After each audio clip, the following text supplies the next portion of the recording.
Hi guys, narito ang ika-18 na kabanata ng pagbalik sa nakaraan ng makapangyarihang mandirigma at strategies. Tara at simulan na natin ang kwento.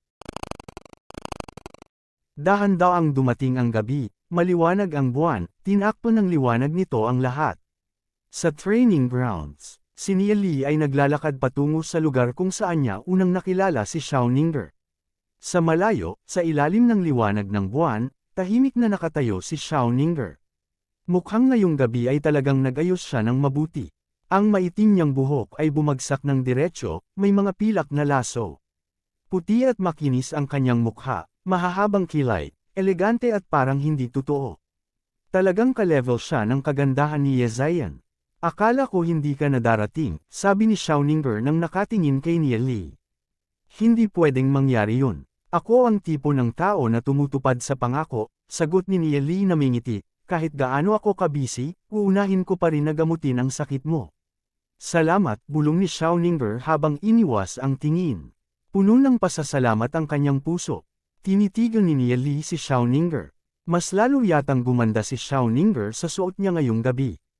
Ang suot niyang puting silk na damit ay nagpapakita ng hugis ng kanyang katawan, mula sa dibdib hanggang tuhod. Kitang-kita ang mga payat niyang binti na bunga ng pagsasanay at malambot. Mas okay na dapat ngayon. Hinawakan ni Nia Li ang paa ni Xiao Ninger. Ang kanyang malambot na bukong-bukong ay parang kristal, makinis at maganda. Ang pasa na nandoon ay unti-unting naglaho. Oo, mas maayos na, tumanggo si Xiao Ninger. Labis siyang nagpapasalamat kay Nia Li. Mula nang minasahe siya ni Nia Li, nakakakuha siya ng mas mahimbing na tulog. Kahit na minasahe na siya ni Nia Li dati, namula pa rin ang kanyang mukha nang hinawakan ni Nia Li ang kanyang mga paa. Habang minamasahe, nagtanong si Nia Li, may pabor sana ako, pwede ka bang tumulong? Kahit ano, basta kaya ko, sagot ni Xiao Ninger ng seryoso. May 10,000 demon spirit coins ako dito. Gusto kong bumili ka ng purple haze grass para sa akin, sabi ni Nia Li. Purple haze grass. Nagtatakang tanong ni Xiao Ninger, para saan mo to gagamitin? Ang purple haze grass ay murang damo na ginagamit lang sa usok para magtaboy ng mga insekto. May gagawin ako dito, sagot ni Nia Li. Alam niya na kung si Xiao Ninger ang mag-aasikaso, hindi ito magiging kainahinala. Gaano karami ang kailangan mo? Mas marami, mas maganda. Bilhin mo lahat ng meron sa market, sabi ni Nia Li. Hindi maintindihan ni Xiao Ninger kung bakit kailangan ni Nia Li ng napakaraming purple haze grass. Ako nang bahala, ako na rin ang magbabayad, mabilis na sabi ni Xiao Ninger. Masaya siyang makatulong kay Nia Li dahil sobra-sobrang pasasalamat niya sa kabutihang ginawa nito sa kanya. Matapos ang masahe, namula ang mukha ni Xiao Ninger. Kahit nasanay na, nahihiya pa rin siya tuwing minamasahe ni Nia Li ang maselang parte. Dahan-dahan niyang inalis ang butones ng damit niya. Sa bawat paggalaw ni Xiao Ninger habang inaalis ang mga butones ng damit, hindi naiwasan ni Nia Li na mapansin ang pink na lasong nakabuhol sa kanyang dibdib, na lalong nagbigay ng alindog at pagka-sexy kay Xiao Ninger. Ang bahagyang nakausling bahagi ng kanyang dibdib, pati na rin ang makinis at maputing balat, ay tila nag-aanyaya sa isang sulyap. Naramdaman ni Nia Li ang init ng sitwasyon kaya mabilis niyang ibinaling ang tingin at ipinagpatuloy ang pagmamasahe sa pasa ni Xiao Ninger. Habang minamasahe, naramdaman niya ang lambot ng balat ni Xiao Ninger, na nagbigay ng kakaibang sensasyon, ngunit pinilit niyang mag-focus. Uminom ka ba ng gamot nung umuwi ka? Tanong ni Nia Li habang patuloy na minamasahe ang pasa at ang paligid nito. Dahan-dahan, ang pasa ay kumakalat, at nagiging mas malabo. Oo, sagot ni Xiao Ninger, namumula ang mukha. Ang kanyang kagandahan ay mas lalo pang naging kapansin-pansin. Pagkatapos ng ilang sandali, seryosong nagtanong si Xiao Ninger, Nia Li, simula nang baguhin mo ang cultivation technique ko, naramdaman kong lumakas ng husto ang soul force ko. Ikaw talaga ay isang henyo. Kahit hindi pa napapansin ng lahat ang talento mo, sigurado akong balang araw, pag nakita ng lahat ang galing mo, magningning ka. Habang nakatitig si Xiao Ninger kay Nia Li, bahagya siyang nalasing sa kagwapuhan nito. Ngunit sa kaloob-looban niya, naroon ang lungkot at pagkabigo, dahil alam niyang sa oras na magningning si Nia Li, malayo na ito at hindi na niya makakasama. Dahil sa bigat ng damdamin, mas pinagsikapan pa ni Xiaoninger ang kanyang pag-eensayo sa mga nagdaang araw. Si Niali naman ay napangiti ng bahagya. Alam niyang tinutulungan siya ni Xiaoninger na magtiwala sa sarili. Mula nang siya ay muling isinilang, ang puso ni Niali ay naging matatag na. Alam niya na balang araw ay maaabot niya ang rurok ng kapangyarihan, isang tagumpay na higit pa sa inaasahan ni Xiaoninger at ng iba pa. Pero kahit ganon, nagpapasalamat pa rin si Niali sa malasakit ni Xiaoninger. Sa Sacred Family, sa loob ng Hall of Main Affairs, nakaupo ang elder na si Shen Ming, isang silver-rank demon spiritist. Bagamat hindi siya ang pinakamalakas sa kanilang pamilya, siya ang namamahala sa mga pangunahing gawain ng Sacred Family dahil sa kanyang kakayahan sa pamumuno. Matapos marinig ang balita tungkol kay Niali, sumiklab ang galit ni Shen Ming. Ang isang estudyante lang mula sa Fighter Apprentice class ay nang ahas na harmony ng aming Sacred Family. Nagngingit-ngit na sabi ni Shen Ming. Dahil sa pagkakalantad ni Niali ng mas mababa Scarlet Sunburst mas mahigit na inscription pattern, marami sa mga pamilya ang nagkaroon ng masamang impresyon sa Sacred Family. Maraming ginawang hakbang si Shen Ming para ituwid ang pananaw ng ibang pamilya, ngunit tila wala itong epekto. Mas malala pa, ilang araw lang ang nakalipas, may balitang si Niali ay binugbog si Shen Yu, isang direktang inapo ng Sacred Family. Hindi ba't si Shen Yu ay malapit ng maging isang Star Bronze rank? Paano siya natalo ni Niali? Puzzled na tanong ni Shen Ming sa kanyang alagad. Ang sabi po ni Young Master Shen Yu, mas malakas ang kanyang soul force kumpara kay Niali, pero hindi raw siya sigurado kung anong uri ng demonic magic ang ginamit ni Niali para talunin siya, sagot ng kanyang alagad habang nanginginig. Napangisi si Shen Ming. Alam ko na, imposibleng mas malakas si Niali kaysa kay Shen Yu. Naghanap lang ng palusot si Shen Yu pagkatapos niyang matalo. Huwag mong ipapaalam ito sa Housemaster. Ang ating Housemaster ay nag-eensayo para maging isang legend-rank demon spiritist. Hanggat hindi banta sa buhay ng pamilya, hindi na kailangang guluhin siya, sabi ni Shen Ming. Main Affair Elder, anong nais ninyong gawin kay Niali? Tanong ng alagad. Padalhan si Shen Fei. Hayaan siyang si Shen Fei ang bumugbog kay Niali. Sabihin mo sa kanya na hintayin muna ang paglaho ng isyong ito, saka na siya kumilos. Utos ni Shen Ming na tila may madilim na plano. Samantala, sa City Lord's Mansion, nakaupo si Ye Ziyan sa kanyang kwarto. Nakatutok siya sa pag-aaral ng mas mababang, icy wind, sudden snow ng mas higit, pattern na iginuhit ni Niali, ngunit hindi niya ito matagpuan sa alinmang aklat. Paano nakuha ni Niali ang inscription pattern na ito? Bulong ni Ye Ziyan. Maya-maya, isang magandang babae na nakasuot ng asol na belo ang pumasok. Miss, anong kailangan nyo? Tanong ng babae, si Zuyin, na isang inscription master. Aunt Zhu, nakita mo na ba ang ganitong klase ng inscription pattern? Tanong ni Ye Ziyan, ipinapakita ang papel. Na may pattern, na puno ng gulat ang mga mata ni Zuyin. Miss, saan mo nakuha ito? Hindi ko pa to nakikita dati, lalong nagtaka si Ye Ziyan. Kahit ikaw, hindi mo alam, tanong niya sa sarili kung maaaring si Niali mismo ang gumawa nito, ang proportion ng mga linya, mas malakas ito kaysa sa mas mababang, icy wind, sudden snow ng mas higit. Hindi ko alam kung sino ang gumawa nito, pero tiyak na isa siyang napakagaling na master, sabi ni Zuyin, na tinanggap na hindi niya kayang pantayan ang galing ng gumawa, si Niali, isang inscription master, imposible, hindi niya kayang maging inscription master sa ganitong edad. Na puno ng kalituhan ang isip ni Ye Ziyan, iniisip kung sino nga ba si Niali at saan siya nagmula. Hi guys, narito ang ika-19 na kabanata ng pagbalik sa nakaraan ng makapangyarihang mandirigma at strategies. Tara at simulan na natin ang kwento. Sa ilalim ng maliwanag na buwan, puno ng mga aninong nagkukubli ang kagubatan. Isang romantikong atmosfera. Pagkatapos tulungan si Xiaoninger na masahihin ang kanyang mga pasa, tahimik lang na nagbihis si Xiaoninger habang pinapanood siya ni Niali. Wala ni isa sa kanila ang nagsalita. Tumangala si Xiaoninger kay Niali. Ang seryoso at kalmadong ekspresyon sa mukha nito, at ang init na naramdaman mula sa lugar ng kanyang pasa, pinuno ng pasasalamat si Xiaoninger. Kung hindi dahil kay Niali, hindi niya alam kung hanggang kailan siya maghihirap sa sakit. Si Nia Li ang nagligtas sa kanya mula sa walang hanggang hirap. Naramdaman ni Nia Li ang kaunting pagkaasiwa sa pagtitig ni Xiao Ninger.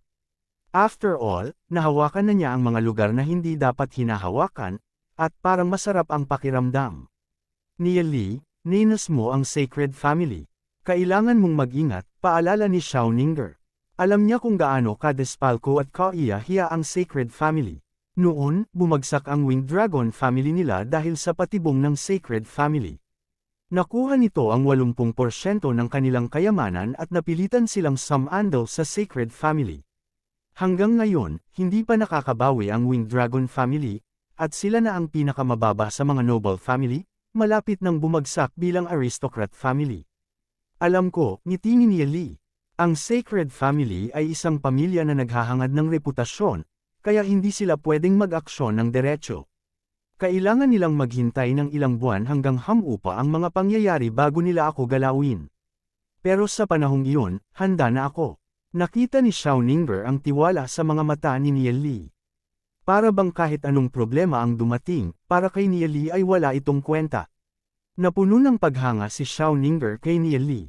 Pag-uwi mo, kumuha ka ng isang unused na soul crystal. Tutulungan kitang alamin ang innate talent mo, sabi ni Nia Li kay Xiao Ninger. Pakiramdam niya ay mabait na tao si Xiao Ninger at posibleng maging malakas na kakampi. Naisip niyang turuan ito ng malakas na cultivation technique. Unused soul crystal. Para saan? Tanong ni Xiao Ninger habang nilalabas ang 3 soul crystal mula sa kanyang interspatial ring. May 3 akong dala. Mabuti naman at may dala ka na, ngiti ni Nia Li habang kinukuha ang isa. Ipasok mo ang soul force mo para makita ko. O sige, sabik na sagot ni Xiao Ninger at pinasok ang kanyang soul force sa kristal. Naglabas ito ng nakasisilaw na liwanag, at sa loob nito ay mabubuo ang hugis ng isang winged dragon na lumilipad. Halos hindi makapaniwala si Nia Li. Soul Force na 83, Wind Lightning Attribute, at Winged Dragon na Soul Form. Hindi na siya nagtataka kung bakit mabilis na umangat si Xiao Ninger noong nakaraang buhay. Kahit na 2 taon siyang bedridden, ang cultivation niya ay mabilis na umangat. Isa pala siyang fearless talent, at ang kanyang soul form ay isa sa mga pinakamagaling na anyo na bihirang makita. Ang Wind Lightning Attribute, Winged Dragon-shaped soul form, ano yun? Hindi maintindihan ni Xiao Ninger ang sinabi ni Nia Li, puno ng pagdududa ang kanyang mga mata. Ibig sabihin, angkop ka sa Wind Lightning Attribute na cultivation technique, paliwanag ni Nia Li. May alam akong technique para dito, at ituturo ko sa iyo. Dapat mo itong tandaan at kabisaduhin, hindi naman ito ganun kahirapan, at ibinigay na ang mga spell, nakikinig ng mabuti at walang pinapalagtas kahit isang salita, lahat ito ay kanyang tinatandaan mabuti. Natutunan ni Xiao Ninger ang teknik at agad niyang naramdaman ang lakas ng cultivation method na ito. Ang iba pang mga teknik na alam niya ay tila basura lang kumpara dito. Ang teknik na ito ay tinatawag na Lightning Dragon Technique. Sabi ni Nia Li habang nakangiti. Ito ang pinakanababagay na teknik para sa iyo. Salamat, tugon ni Xiao Ninger habang tinatitigan si Nia Li, puno ng pasasalamat sa kanyang mga mata. Hindi niya alam kung paano suklian ang kabutihan ni Nia Li. Una, pinalaya siya mula sa sakit at paghihirap, at ngayon, ibinigay pa sa kanya ang ganitong kalakas na cultivation technique. Habang kinakagat ang kanyang labi, naramdaman niyang umiinit ang kanyang pisngi. Hindi ko alam kung paano kita mapapasalamatan. Pero kahit anong gusto mong ipagawa sa akin, handa akong gawin. Narinig ni Nia Li ang malumanay na mga salita ni Xiao Ninger, at bahagyang nayanig ang kanyang puso. Tinitigan niya ang kaakit-akit na si Xiao Ninger at mapait siyang ngumiti. Magkaibigan tayo, natural lang na magtulungan. Pag nagkaproblema ako sa hinaharap, tutulungan mo rin ako, di ba? Oo, tumanggo si Xiao Ninger. Ngunit pansamantalang kumislap ang pagkadismaya sa kanyang mga mata. Kung hihilingin lang ni Nia Li na maging kasintahan niya sa sandaling ito, agad siyang papayag ng walang pag-aalinlangan. Nagpatuloy sila sa pagsasanay ng ilang oras.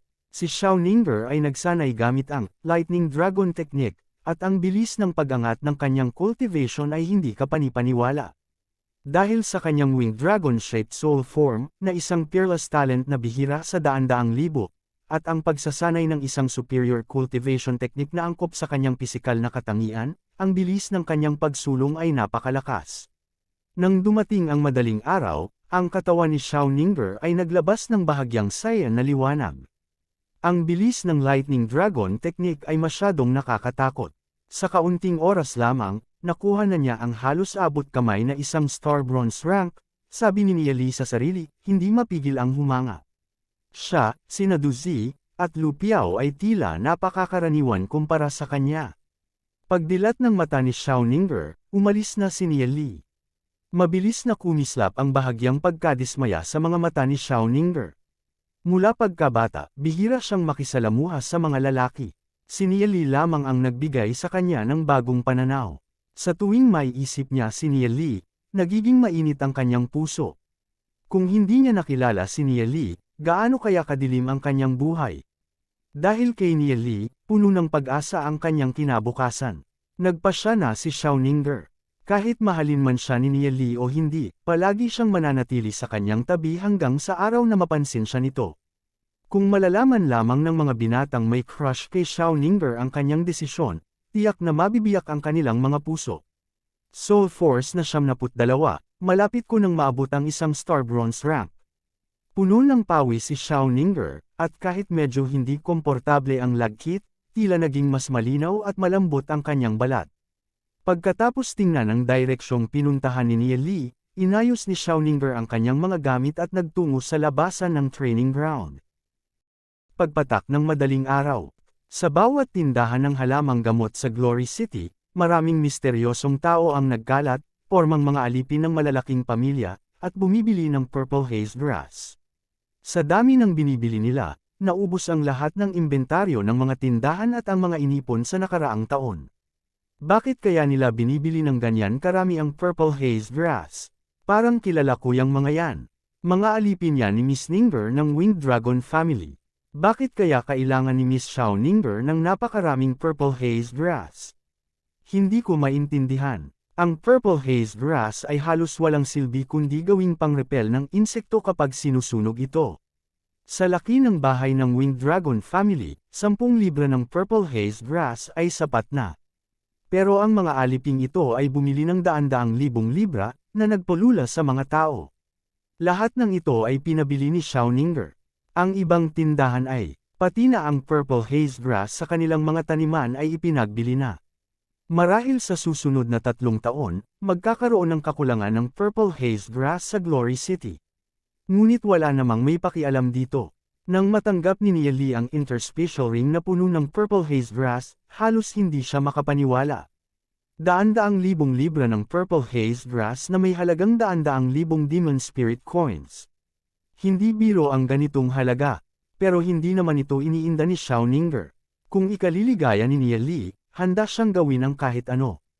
Para kay Xiao Ningber, ang ilang daang libong demon spirit coins ay wala lang kumpara sa halaga ng Lightning Dragon technique. Alam ni Xiao Ningber na mabilis ang pag-angat ng kanyang cultivation, umabot ito sa higit 70 Soul Force sa loob lang ng ilang araw at malapit ng maging isang Star Bronze rank. Dahil dito, ang buong Winged Dragon family ay nagdiwang. Binigyan siya ng daan-daang libong demon spirit coins at iba't ibang mahalagang materyales para sa pagsasanay. Kaya't hindi siya nauubusan ng pera.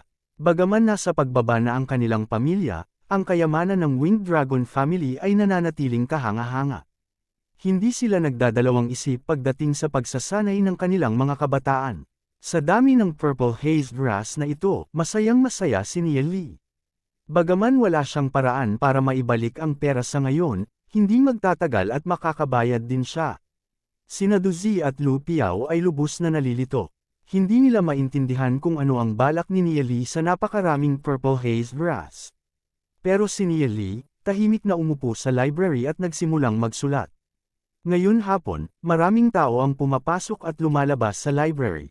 Sina Du Zi at Lu Piao ay nagbabasa ng mga libro tungkol sa inscription patterns at combat skills sa ilalim ng gabay ni Niali. Sa paglipas ng oras, patuloy na nagsanay sina Du Zi at Lu Piao sa ilalim ng masusing gabay ni Niali.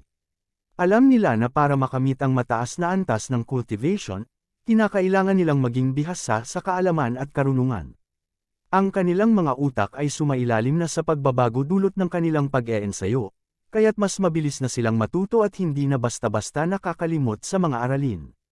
Sa malayong sulok ng library, may isang grupo ng mga estudyanteng nagtitipon-tipon at tila napaka-lively ng usapan. Ang piraso ng armor na hawak ko ay tinatawag na Flaming Dark Armor. Ito'y bronze ranked at maliban kung may 100,000 Demon Spirit Coins ka, hindi mo ito mabibili.